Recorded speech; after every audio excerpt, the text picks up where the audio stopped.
Anderson Cooper, AC 360, CNN weeknights 10 Eastern.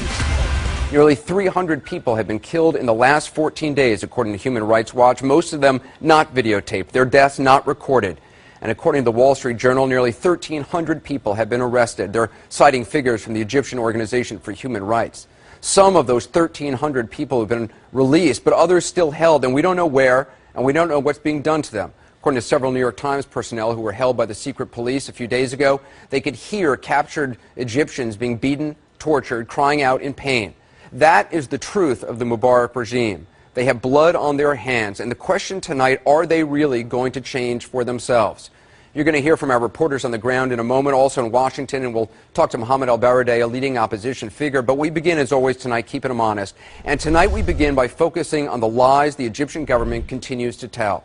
Now, I know lies is a strong word. It's one we rarely use. We talk about different facts, but we can't think of another word right now to describe what the Egyptian government has been saying, because what they've been saying is the direct opposite of what they have been doing. The lies go back years, decades, of course, but we want to just focus on some of the ones we've heard in the last few days. The new vice president of Egypt, this man, Omar Suleiman, has for years been Mubarak's closest henchman, running his intelligence service.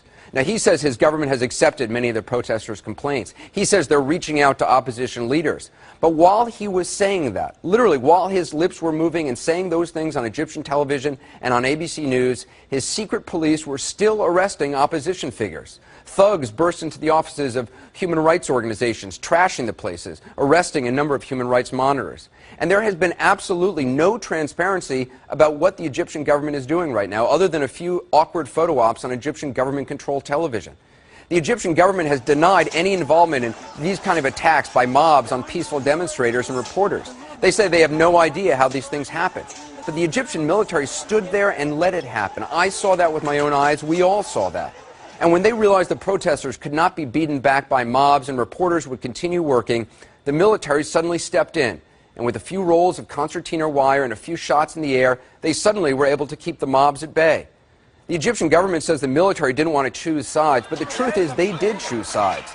They searched peaceful demonstrators entering Liberation Square for days, but made no efforts to search or calm angry pro-Mubarak mobs as they descended on Liberation Square. Even while the government was insisting that journalists were welcome to report freely in Egypt, at the end of last week, we now learned that from the International Committee to Protect Journalists, 26 journalists have been detained since the end of last week, since Friday. 71 since the protests began, and those are just the ones they could count. So how can a regime that's operated under emergency powers for 30 years be expected to suddenly transition to democracy and act with transparency? Those emergency powers allow the Egyptian government to arrest anyone they want at any time. Take a look what happened when Candy Crowley pressed Egypt's prime minister about this yesterday on CNN. Mr. Prime Minister, our reporters on the scene in Cairo tell us that while you negotiate about a democratic process, there are still arrests of local and international human rights activists as well as journalists. Why are you arresting them? No, I didn't understand you. I didn't understand you, frankly. We are told that you are arresting human rights activists and journalists. Why?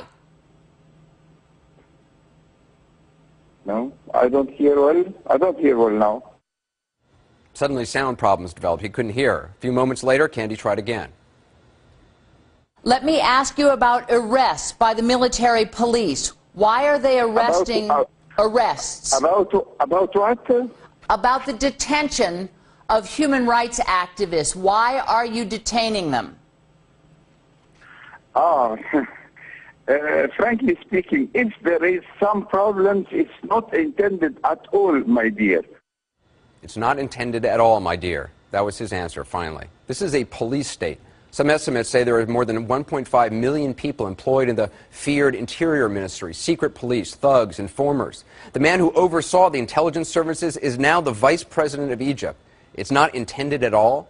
Thursday, while the Egyptian government was talking about reaching out to opposition figures, 9 young dissidents had a meeting with opposition leader Mohammed al-Baradei.